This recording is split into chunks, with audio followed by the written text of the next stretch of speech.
Bonjour et bienvenue dans ce nouvel épisode de Simplement Autiste. Aujourd'hui, c'est un épisode qui s'est imposé de lui-même. J'ai trouvé beaucoup plus pertinent de faire un format podcast pour ce genre de sujet-là, plutôt que simplement un format vidéo TikTok qui lui m'impose d'être parfois un petit peu trop court, et là ce serait pas du tout pertinent, en tout cas beaucoup moins efficace pour le sujet en question. Aujourd'hui, je vais vous parler d'hygiène buccale et de visite dentiste. Certes, de mon expérience personnelle, mais également pousser un petit peu plus le sujet et parler des enfants et notamment de certaines choses que j'ai pu voir, lire en commentaire, mais surtout lire dans certains livres qui portaient en partie sur ce sujet-là, en tout cas pour certains points. Mais ça, on va y venir progressivement. Avant d'entrer dans le vif du sujet, comme tous mes podcasts, ils s'adressent à tout le monde, que ce soit aux parents, aux personnes concernées et aux professionnels de santé, que ce soit du dentaire ou pas. Ici, je vais particulièrement insister sur le témoignage personnel de mon approche personnelle depuis mon enfance, de l'hygiène buccale et des visites chez le dentiste, dans leur aspect positif et dans leur aspect négatif, mais surtout dans tous leurs éléments contextuels, que ce soit lié à la sensorialité ou à la croyance. Fatalement, ça va impliquer, et en tout cas, diriger les personnes vers une certaine base de réflexion avec, les professionnels à qui il faut s'adresser et aux questions intéressantes et pertinentes qu'il faut se poser, aux comportements qui seraient intéressants d'explorer ou non. À la lecture de certains témoignages, à la lecture de certains commentaires, il faut garder à l'esprit qu'un enfant, c'est un enfant. Son univers, son expérience est forcément limité. Ses réactions face à la sensorialité sont forcément limitées. Et tout est en général lié aux croyances des parents, à ce que l'enfant va percevoir, à ce qu'il va voir et naturellement à ses premières expériences.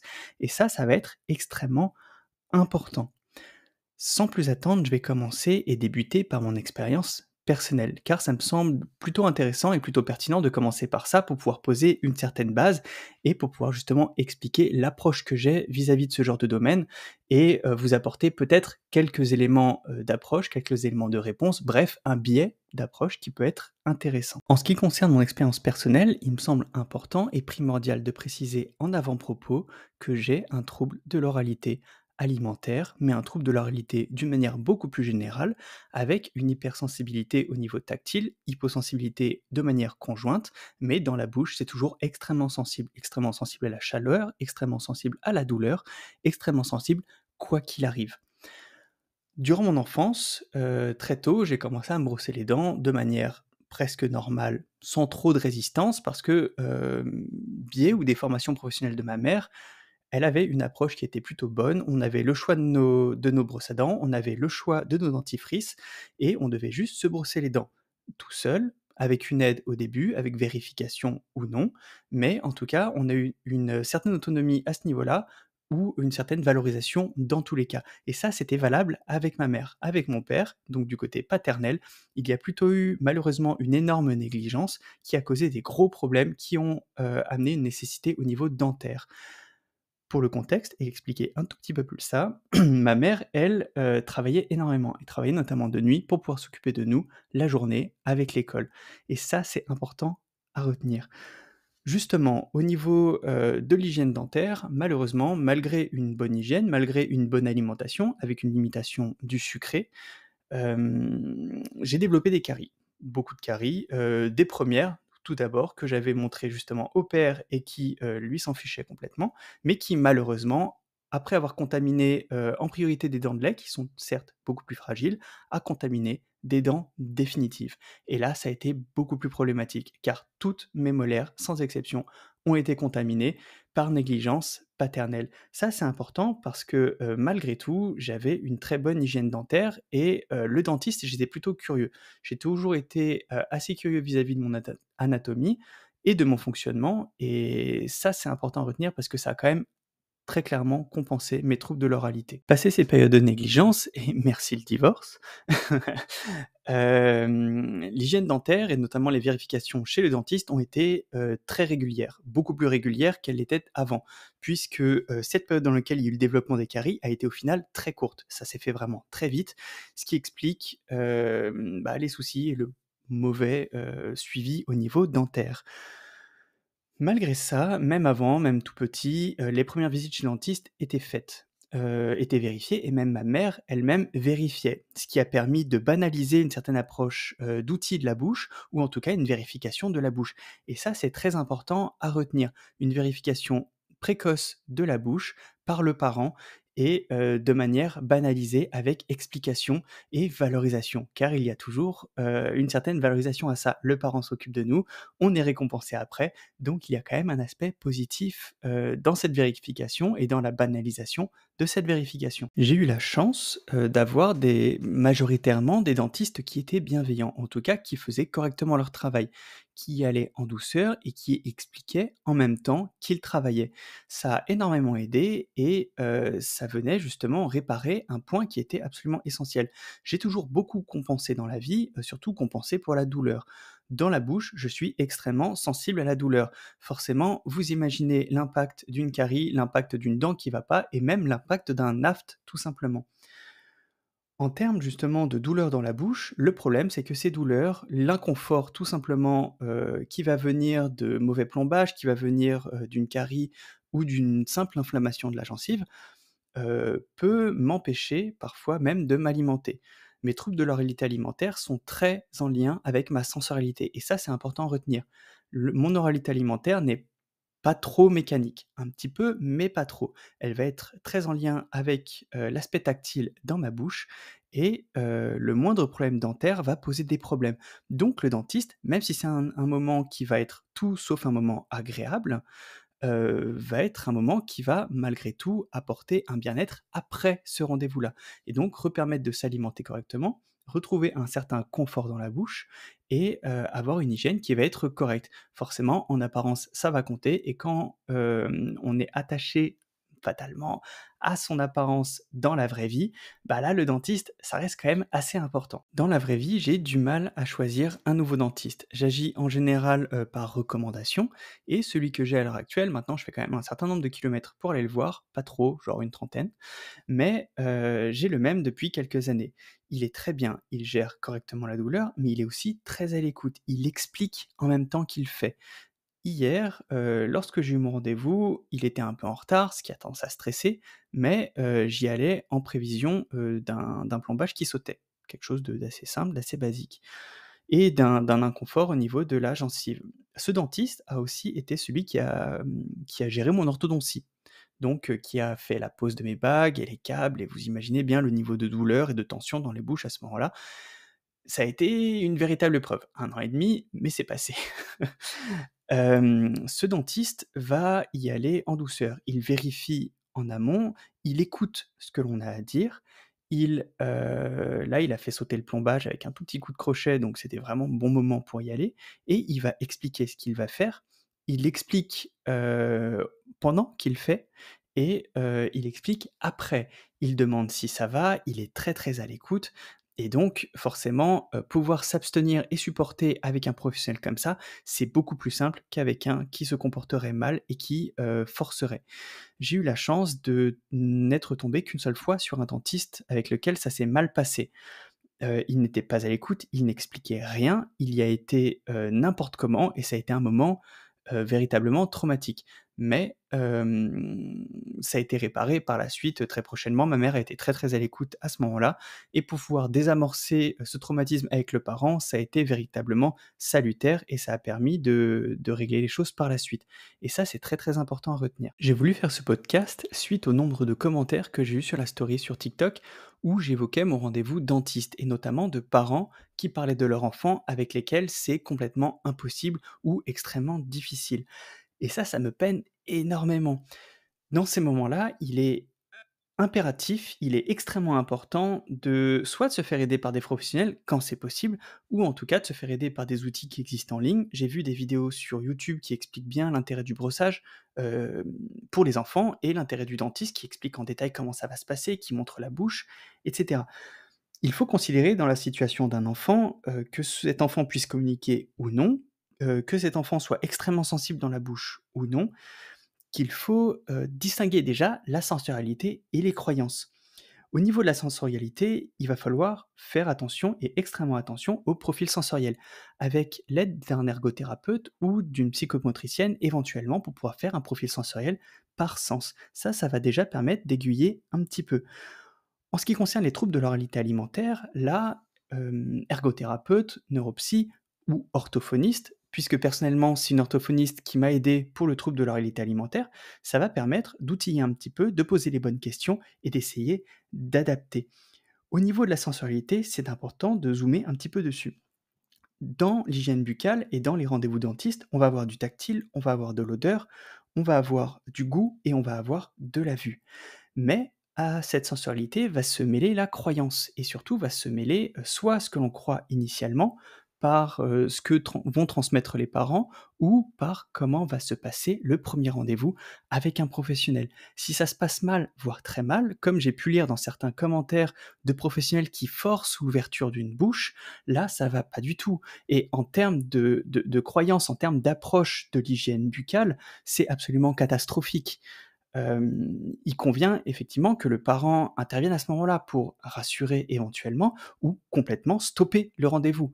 De ne pas forcer un rendez-vous et pour ne pas créer de traumatisme à ce moment. C'est facile à dire dans certaines circonstances où l'hygiène buccale serait probablement catastrophique, c'est à voir dans chaque circonstance, mais prenez du recul et agissez en fait, agissez en bonne intelligence et agissez en anticipation, agissez en bon questionnement, en bon professionnel ou même avec les outils que vous pouvez avoir en ligne, en discutant avec d'autres parents concernés. Mais lorsque vous avez des enfants, plus encore des enfants autistes, le poids de la croyance et le poids de l'anxiété est sûrement plus important que, chez un enfant neurotypique. Mais gardez à l'esprit qu'avant tout, il s'agisse d'un enfant et ça, c'est important de le retenir. Je ne souhaite cependant pas être moralisateur, car c'est un petit peu facile, de mon point de vue extérieur, avec mon passif, de le dire. Certes, il n'est pas sans difficulté, mais il a été outillé. Il a été outillé parce que, j'ai toujours été accroché à mon hygiène dentaire parce qu'il avait beaucoup d'implications. Avoir mal aux dents, avoir mal dans la bouche, ça a énormément d'implications au niveau de mon alimentation et ça, dans mon fort intérieur, ça ne passait pas. Dans ma propre croyance, ça ne passait pas. Plus encore, il y a eu une négligence et donc je voulais aller au-delà de ça. Je ne comprenais pas pourquoi il y avait une négligence et je la trouvais insupportable. Donc, je la trouve insupportable quand elle vient de point de vue extérieur. Fatalement, j'arrive avec mes biais d'approche, j'arrive avec mon passé, avec mes craintes et avec mon anxiété. Mais il faut se rappeler et garder à l'esprit que l'hygiène est indispensable. Elle doit être adaptée et elle ne doit pas être laissée de côté. On doit prendre en compte la sensorialité, on doit prendre en compte les croyances de l'enfant, on doit prendre en compte la situation personnelle, mais il faut impérativement que les parents se posent les bonnes questions, s'adressent aux bonnes personnes et agissent avec constance, avec bienveillance, évidemment, mais avec constance. Agissez en pédagogie, agissez en anticipation, en gestion du temps. C'est absolument indispensable. Il faut faire la part des choses entre la croyance et la sensorialité.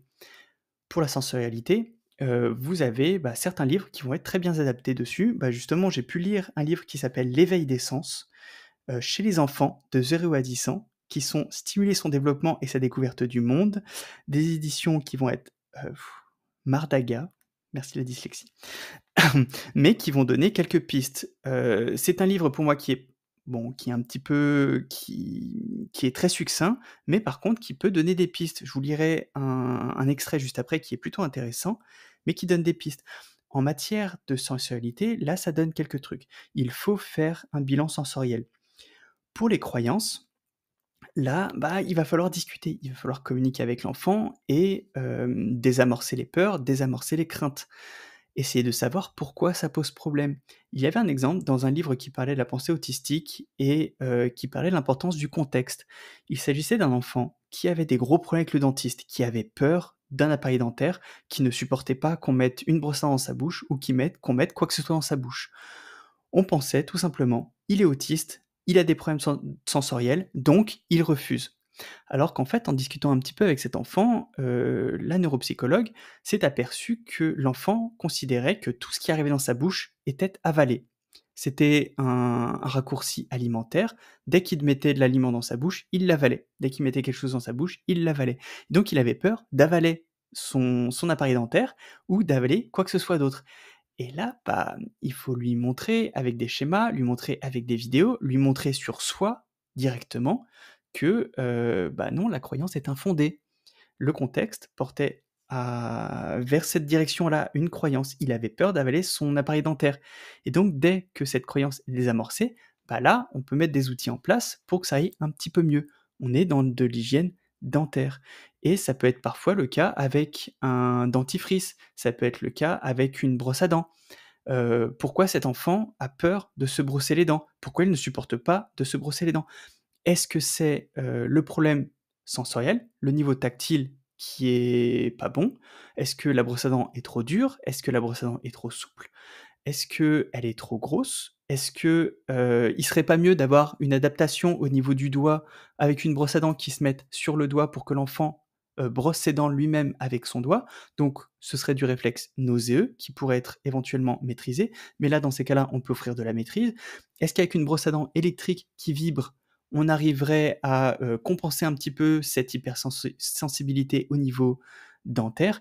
Bref, beaucoup de pistes sont à explorer, y compris pour le choix du dentifrice en termes de texture et en termes de goût. Chez un enfant, beaucoup de pistes sont à explorer. Mais l'hygiène est indispensable et l'approche du parent doit être constante. La constance pardon, de l'attente des parents plus une adaptation à l'âge et aux besoins est indispensable. Dans ces cas-là, il va falloir valoriser chaque progrès, il faut expliquer chaque étape et chaque nécessité, et agir avec pédagogie, que ce soit avec des schémas, que ce soit sur soi ou que ce soit avec des vidéos. Allez sur YouTube, tapez, le sujet qui vous intéresse et vous aurez forcément des vidéos, qui vont vous intéresser ou qui en tout cas qui peuvent être intéressantes, qui évoquent l'hygiène, qui évoquent le brossage de dents avec les enfants. Brosser les dents éventuellement avec tout le temps une musique que l'enfant va apprécier. Ça peut être toujours une piste. Mais dans tous les cas, explorer certaines voies. Le simple trouble de l'oralité ou la simple hypersensorialité ou la simple croyance ne justifie pas qu'un parent puisse renoncer à ce que l'enfant, accomplisse cette hygiène buccale parce que vous devez agir dans l'intérêt de l'enfant, toujours, en toutes circonstances. Vous devez penser que les problèmes buccaux ou les problèmes d'hygiène qu'il va avoir à ce moment-là vont avoir, des répercussions jusqu'à son âge adulte et malheureusement jusqu'à ses dents définitives.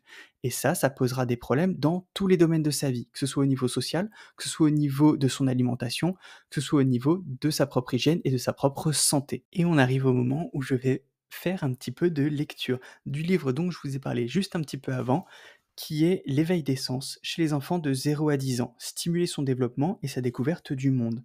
J'avais trouvé ça plutôt intéressant et là, il y a en plus de ça un exemple qui est l'enfant déteste se brosser les dents. Ça se divise en plusieurs étapes. La première est observer. Jade, 6 ans, déteste se brosser les dents. Elle cache sa brosse à dents pour éviter l'activité. Comme ses parents sont souvent pressés le matin, il décide de ne pas lui laver les dents à ce moment-là. Or, Jade a déjà plusieurs caries et les rendez-vous chez les dentistes sont très difficiles. Elle a associé le cabinet du dentiste aux piqûres et s'oppose fermement à ses parents lorsqu'il est temps d'y aller. Ceux-ci ont décidé d'annuler le prochain rendez-vous et, pour quelque temps, de lui laver les dents uniquement le soir puisqu'ils ont plus de temps pour le faire. L'attente formulée par les parents est ainsi. Les parents de Jade souhaitent que leur fille se brosse les dents seule et sans problème de comportement. C'est une attente légitime. Là, dans ces moments-là, il conviendra d'analyser. Les parents de Jade démontrent une bonne attitude en ayant des exigences plus grandes le soir alors qu'ils sont plus disponibles. Visiblement, l'hypersensibilité orale de Jade et les expériences sensorielles négatives qu'elle a vécues favorisent l'apparition de comportements inappropriés.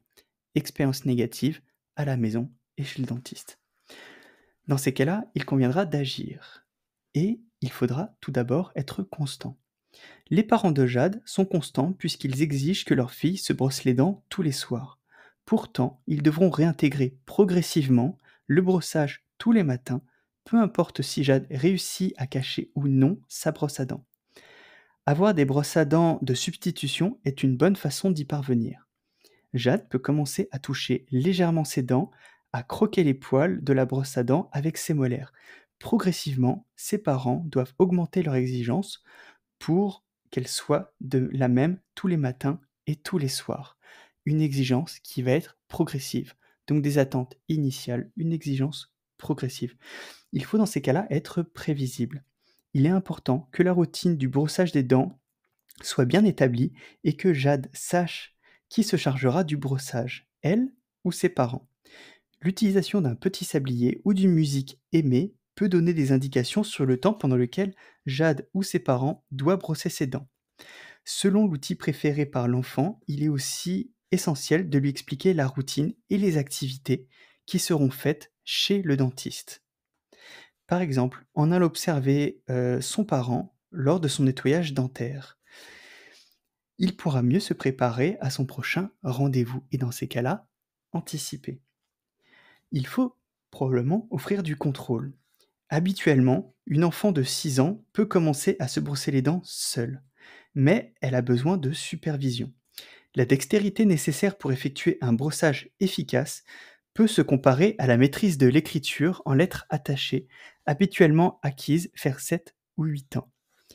Un des parents de Jade peut vérifier si elle a bien nettoyé l'ensemble de ses dents. Jade peut aussi choisir son dentifrice et la quantité qu'elle met sur la brosse. Elle peut également déterminer la brosse qu'elle utilisera. Couleur, texture, brosse lumineuse, électrique, etc.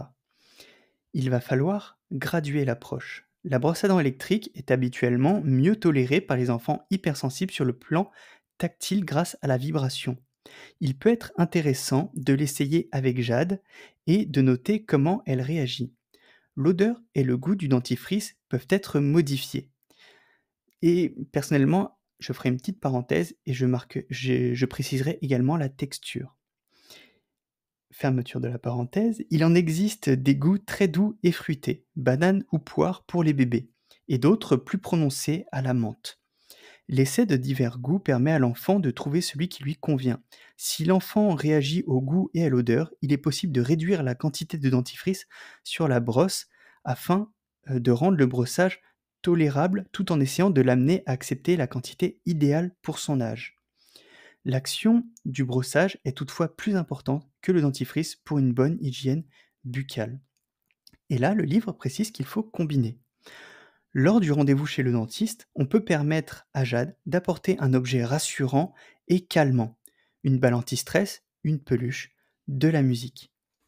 Après toutes ces étapes, une fois que le comportement peut être éventuellement analysé et que les actions peuvent être mises en place de manière constante, ou en tout cas réfléchies en bonne intelligence, il va falloir réanalyser. Plus Jade sera autonome dans cette tâche, et moins elle présentera de réactions d'évitement par rapport au brossage des dents. En effet, il est beaucoup plus facile de contrôler une stimulation aversive que de se la faire imposer, donc de le faire soi-même, que quelqu'un d'autre le fasse. C'est valable pour le brossage comme pour le dentiste. Les parents de Jade doivent bien vérifier que leur fille se brosse efficacement les dents au départ et par la suite, ils peuvent laisser la laisser faire, tout simplement. Et l'exemple se termine ainsi. On a une approche que je trouve assez intéressante puisqu'elle est graduée et qu'elle précise la sensorialité et qu'elle précise la constance.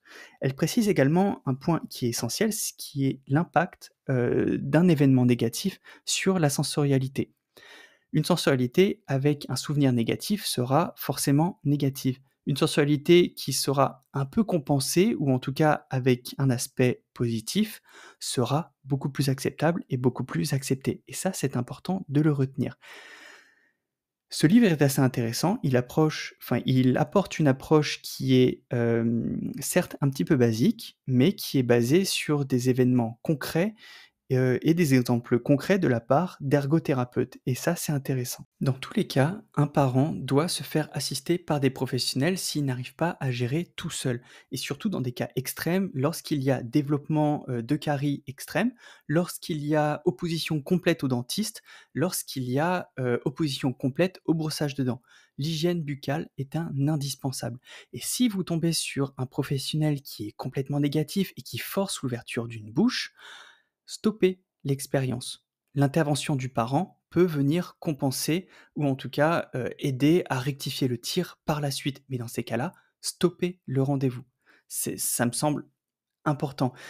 C'est, dans l'idéal, naturellement, parce qu'on sait très bien qu'il y a des gros problèmes de manque de professionnels de santé et de manque notamment de dentistes avec des manques de rendez-vous. Mais parfois, mieux vaut attendre un petit peu et d'essayer de rectifier le tir, vous, de votre côté, plutôt que de créer un traumatisme qui sera probablement impossible ou en tout cas très difficile de surpasser. C'est à ce moment-là que se fera un choix de pédagogie et un choix du professionnel. Certaines personnes, dans les grandes villes, vont avoir le choix du dentiste et ça, c'est un luxe. Personnellement, j'ai le choix du dentiste et j'estime que c'est un luxe. Je peux choisir d'aller chez mon dentiste habituel plutôt que de choisir un nouveau qui serait éventuellement plus proche. J'ai des rendez-vous qui sont assez courts et c'est un véritable luxe, j'en ai conscience. C'est un privilège, j'en ai conscience. Mais lorsque vous avez la possibilité de pouvoir choisir un professionnel de santé, dans ces cas-là, essayez de faire en sorte qu'il soit pédagogique. Si vous n'avez pas le choix et que cette personne est non pédagogique, faites du forcing, faites du lobbying, allez-y en surveillant, allez-y en outillant, allez-y en accompagnant. Un professionnel de santé doit se former et faites attention à ce que ce professionnel de santé n'ait pas ces biais d'approche négatifs, notamment lorsque vous avez des enfants autistes et ça, c'est un point, auquel j'aimerais bien qu'on fasse un petit peu attention parce que, le professionnel peut arriver parfois avec son expérience et ses propres biais et quand on m'explique que le professionnel va anesthésier, va forcer l'ouverture de la bouche, ne pas faire attention quand l'enfant hurle, parce qu'il part du principe que c'est un autiste et que donc l'enfant autiste va hurler, va être sensible, va faire des crises, ça c'est complètement inacceptable. C'est, briser complètement l'aspect humain que va avoir l'enfant autiste, que va avoir l'autiste d'une manière générale sans prendre en considération des besoins spécifiques, sans considérer qu'il s'agisse d'un enfant, sans considérer qu'il s'agisse d'un enfant avec une sensorialité et des besoins spécifiques. Mais avant toute chose, un enfant est une personne à part entière. Mais avant toute chose, en ce qui concerne les enfants, parce que là j'aimerais insister là-dessus fatalement, les adultes en sont globalement responsables d'eux-mêmes, à peu près. L'action des parents est importante. Elle va devoir être constante et il va falloir vérifier vous-même, l'état des dents comme un rituel. Quitte à ce que ce soit de temps en temps, vous occuper de vos enfants, lui demander d'ouvrir la bouche, avec une torche en fait, pour pouvoir regarder l'état des dents. Voir ça comme un rituel, toucher les dents vous-même pour habituer le contact et un contact positif. Valorisez-le après, avec quelque chose qui lui fait plaisir, avec un câlin, avec des félicitations. Ne tarissez pas d'éloges avec ça, en fait. Ça doit être un moment qui doit être largement félicité, surtout quand c'est des enfants et que c'est difficile pour eux et pour elles. Il va falloir informer, il va falloir montrer et établir tout ça comme des rituels ou comme des habitudes. Faites ça comme des moments qui vont être prévisibles. Par exemple, faites-le une fois par mois, faites-le une fois par semaine, tel jour, à tel moment, comme une habitude, premier dimanche de chaque mois, première semaine de chaque mois, vérification des dents, avec éventuellement visionnage de vidéos. L'instant hygiène, ça peut être un bon rituel, ça peut être quelque chose d'instauré avec un enfant comme une habitude. Vous occupez de lui expliquer, agir en pédagogie et en prévisibilité. Anticipation et prévisibilité vont être des éléments absolument essentiel et absolument indispensable. Si vous-même, vous avez peur, si l'enfant a peur, là, on est quand même sur une mauvaise pente. Il va falloir lui montrer, il va falloir vous surpasser votre peur et vos craintes et lui montrer, quitte à ce que l'enfant touche lui-même vos dents dans votre bouche pour pouvoir voir lui-même qu'il n'y a pas de problème à avoir quelque chose dans sa bouche. Si vous devez avoir rendez-vous chez le dentiste, emmenez votre enfant avec vous, emmenez cette personne avec vous et que la personne assiste. Et vous, dans ces cas-là, je vous demande tout simplement de vous abstenir et de supporter pour le bien-être de votre enfant. C'est facile à faire, récompensez-vous après. Même si c'est difficile, même si c'est douloureux, c'est un petit effort dans un temps qui peut être maîtrisé. Il y a des pistes. On ne peut pas s'arrêter à c'est un autiste, il a des troubles de l'oralité alimentaire, c'est un enfant, il refuse le brossage des dents, il refuse l'hygiène buccale, il refuse le dentiste, donc on ne peut rien faire. Non, jamais en fait, il n'y a rien qui, impose un arrêt complet. Dès lors que vous savez qu'il y a une sensibilité particulière, qu'il y a un trouble de l'oralité, que l'enfant est autiste, qu'il va avoir des problèmes de croyance, qu'il va avoir un problème de rituel, d'anticipation, etc., cela vous permet de poser les bonnes questions, les bons biais d'approche, de poser des outils, en fait, des compensations. Il y a beaucoup de pistes à explorer, beaucoup de choses à faire, mais il n'y a pas de fatalité. Surtout quand vous avez un enfant, même si cet enfant a des besoins spécifiques, les besoins doivent être couverts et ça de manière impérative parce que ça aura de grandes incidences sur son avenir, sur sa santé, sur sa sociabilité et cetera. Il faut du temps. Il faut parfois beaucoup de temps.